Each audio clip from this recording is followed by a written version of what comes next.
All right, ladies and gentlemen, my viewers and subscribers from all over the world, I welcome you specially to this episode of your favorite political talk show, The Truth with Ben Jokes.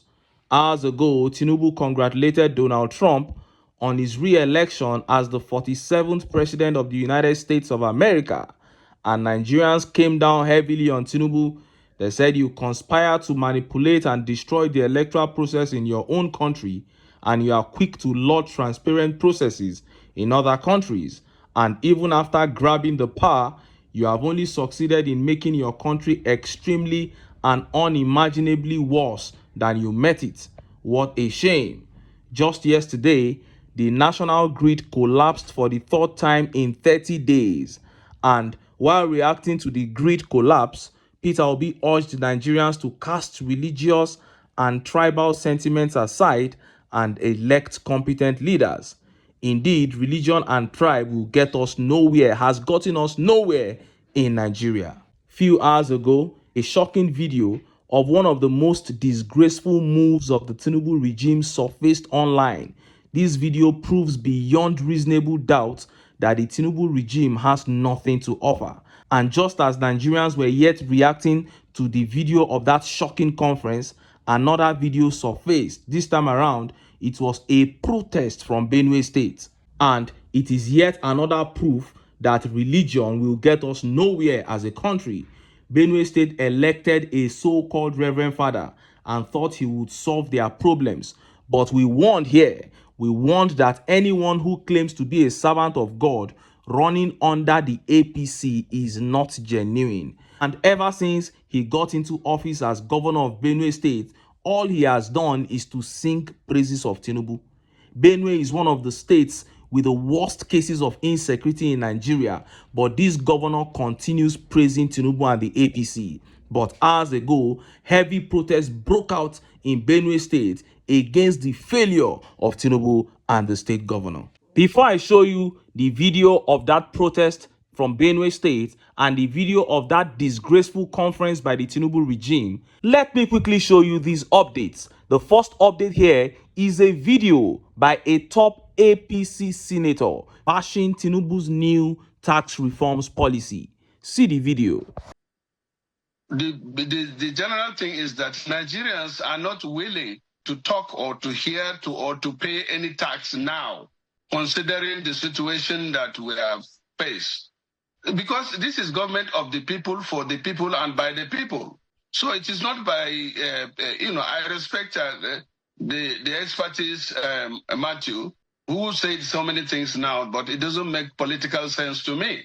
So, in fact, let me say here again that a country like Ghana that are our neighbor, they are working on tax reforms that will reduce the burden on the citizens.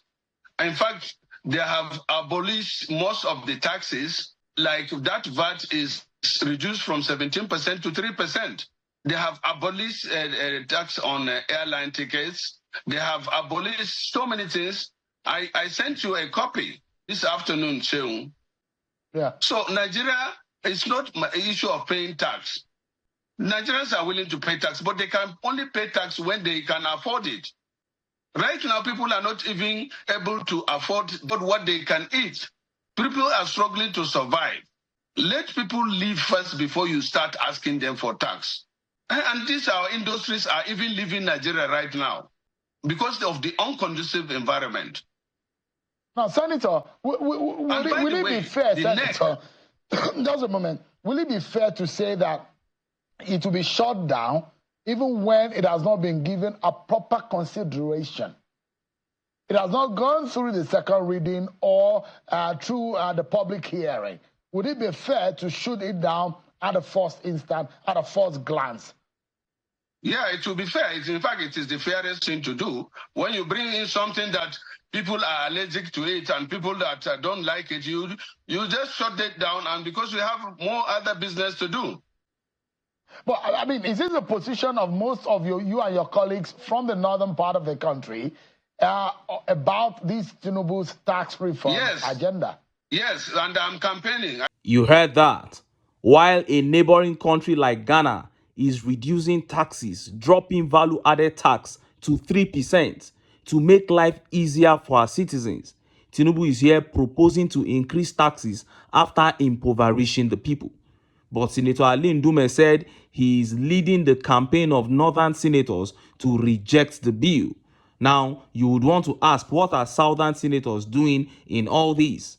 Anyway, this position by Ali Ndume and others signifies that the rift between the southwest and northern faction of the APC is still very much alive, to the delight of patriotic Nigerians. The next update is the announcement of the passing away of the ex-Chief of Army Staff, Lieutenant General Taoreed Lagbaja. Finally, the government has come out to announce his passing. Look at how the papers reported it. Tinubu announces death of Chief of Army Staff, Lagbaja. Bola Tinubu has announced the passing of Lieutenant General Taoreed Abiodun Lagbaja, Chief of the Army Staff, at age 56. He passed away on Tuesday night in Lagos after a protracted illness. Tinubu expressed his heartfelt condolences to the family and the Nigerian Armed Forces during this difficult time. He wishes Lieutenant General Lagbaja eternal peace and honors his significant contributions to the nation. Born on February 28, 1968, Lieutenant General Lagbaja was appointed Chief of Army Staff on June 19, 2023 by Tinubu. His distinguished military career began when he enrolled in the Nigerian Defense Academy in 1987.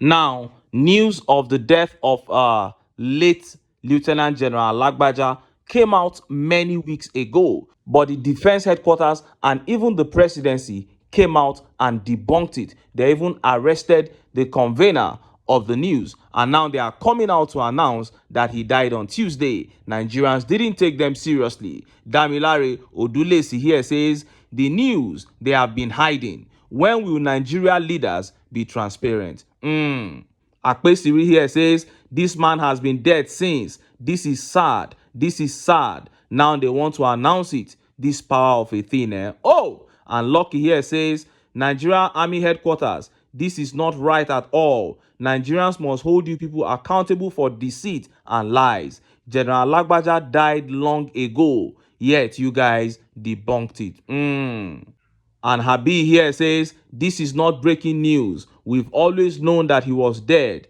The government only refused to disclose it. What a shame. And the reincarnated one here says, there is nothing breaking about this news. Now, old gist. They just couldn't hide it anymore. May he not find peace in the afterlife. He say, chai. Wow. This for me is a simple case of people who have become so accustomed to lying that they now do so even when it is completely unnecessary.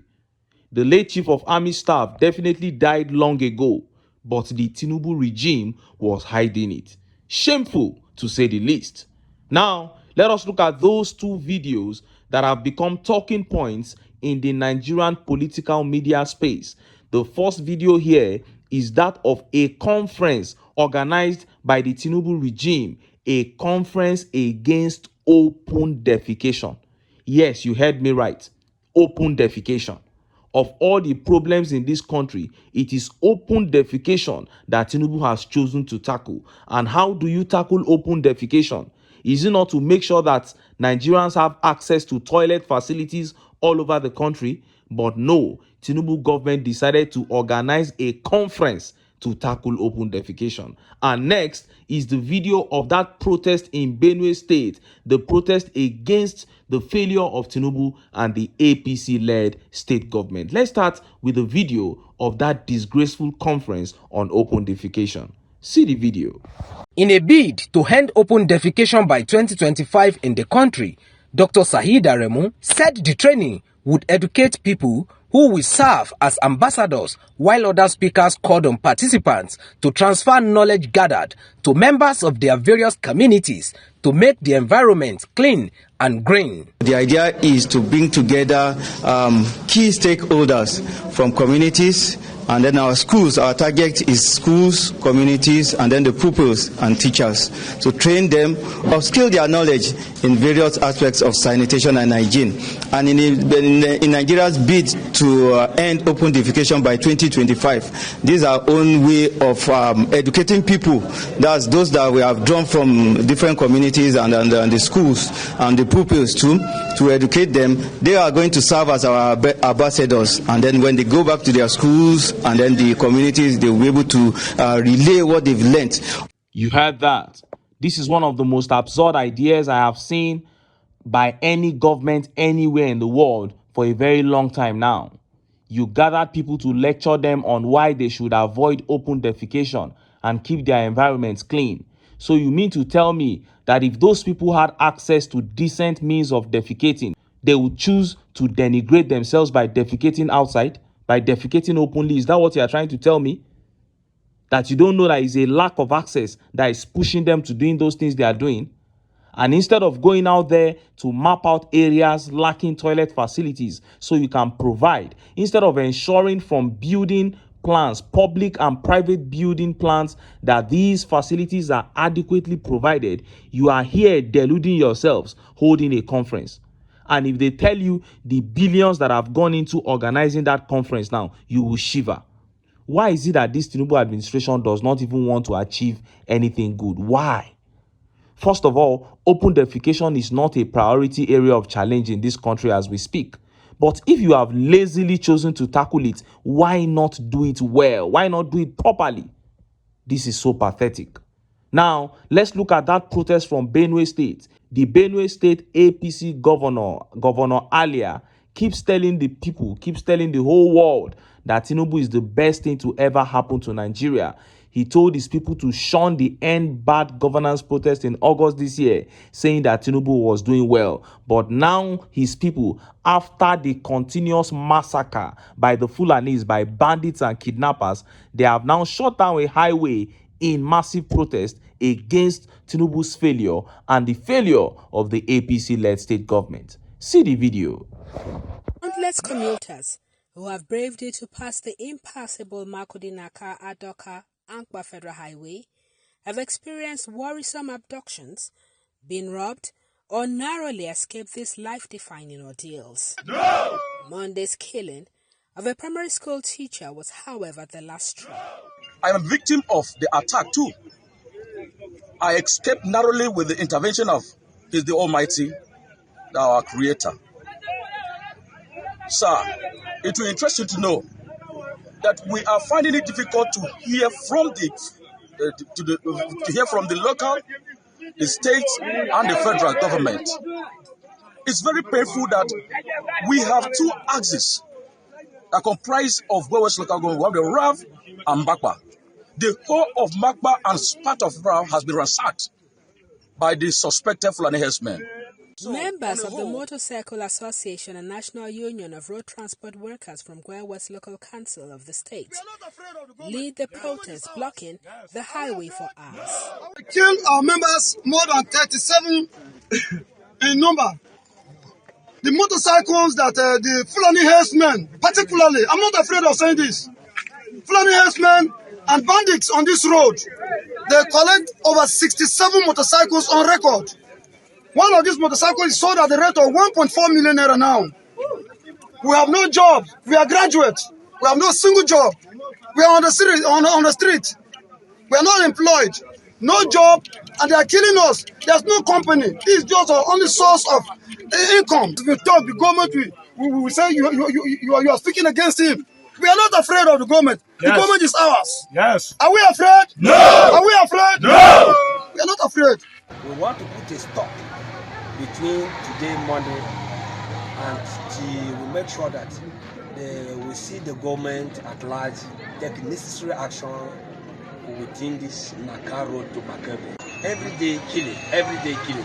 Most especially the one that we are so angry is because they are killing the drivers and Okada. They want security beefed up and stationed at flashpoints to guarantee safety of commuters along the abandoned road. Dofan Aga. Wow, you heard that. The speaker said if you complain, the government will attack you. They'll start saying you are trying to spoil their name. You are speaking against them. That is what the APC-led state government is doing in Benue, gagging the people. This is the same man who said Tinubu has transformed Benue State, a state where IDP camps are the order of the day. This is pathetic. Now, in other news, for unclear reasons, Aso Rock and APC are not happy with the emergence of Donald Trump in the USA. Some Nigerians believe that the APC will find it very difficult to rig elections here in Nigeria with Trump in office in the USA, that is why Tinubu and his people are not happy. And this gives credence to the assertion that the West controls the affairs of Nigeria to a great extent. And to buttress the postulations of that school of thought, ATIKU put out this statement just hours ago. Look at how the papers reported it. Ensure free and fair elections in Nigeria, other places, ATIKU tells Trump in congratulatory message. Former Nigerian Vice President Alhaji Atiku Abubakar has emphasized the need for election integrity in Nigeria, pointing to the recent US presidential election as a model of democratic transparency. Reflecting on the outcome, he noted, "The lesson for us in Nigeria is the integrity of the process that ensures a credible outcome." Abubakar, who followed the US elections with bated breath as the nation decided its future, expressed satisfaction with the result, hailing it as a resounding victory for President Donald Trump and the Republican Party. In a tweet via his X handle on Wednesday, he praised this success as an enduring testament to the resilience and vitality of the democratic process. As Nigerians anticipate future credible elections, Abubakar expressed hope that the Trump administration would be unwavering in its support of democratic principles worldwide. It is the expectation of every Nigerian that the Trump administration will stand resolute in ensuring free and fair elections in Nigeria and other places in the world, he stated. Atiku went on to commend Trump's political journey as a parable of courage in the face of adversity, calling it a reminder of democracy's strength despite its challenges. He also offered warm congratulations to Americans, saying their unwavering faith in the power of democracy and the sanctity of the ballot has once again shown the world the true might of the people's voice. The former vice president concluded by hoping that the triumph of democracy in the US would inspire similar electoral integrity and transparency in Nigeria's democratic process. The statement reads in part, "The triumph without a doubt will stand as an enduring testament to the resilience and vitality of the democratic process, a timeless reminder that democracy, with all its trials and tribulations, remains a force for good in the world." The narrative of President Trump's political journey, marked by his struggles and triumphs, shall serve as an inspiring parable of courage in the face of adversity, a lesson in the art of rising after every fall, and ultimately emerging victorious. Now, that was Atiku there, urging Donald Trump to ensure free and fair elections in Nigeria and other parts of the world where democracy is practiced.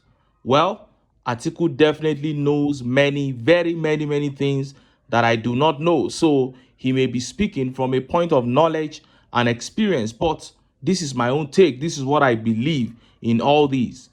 Nigerians themselves can take this country back if they want to. And if Nigerians are not prepared to take this country back, I don't think it makes any sense to task anyone else to help us take it. We don't need external influences. If we go to the polls and 95% of Nigerians vote against the APC, that is step one complete. Even this 5% that I'm giving them, I'm not supposed to be giving them. It's just that some people are just irredeemably mad. So let's say 95% vote against them, then we get copies of polling unit results and ensure that we match to the collation centers nationwide. It's just a matter of dedicating about 18 to 19 hours of the day to make sure that we take our country back. All the collation officers, returning officers, polling unit officers, and all those people that collect bribe to change election results. They cannot do it if they see that the people voted a candidate en masse. If they see that over 90% of the people have voted for one candidate and they are waiting to lynch them if they don't announce accordingly, how do you think they'll be able to collect money to change results? It's not possible. They are human beings too. They want to have their lives. It's all about the people resolving to take their country back. How serious are the people? Even the soldiers and police that they use, to bully the people, if they see that the people are out in large number on the streets ready to fight and take their country back, I am telling you, the soldiers and the police will become powerless. This is what Nigerians have to do, nothing else. So many prominent Nigerians have come out to say it, that without a fight, we will never take this country back. And that's why I keep encouraging us on this channel to keep our sentiments aside, come together and work towards a new Nigeria, which is possible. But until then, make I still enter town. Make I go get some ogbonge political news. We una go like. Why? Because now because of una. Now I dey here, so don't go away. Don't go.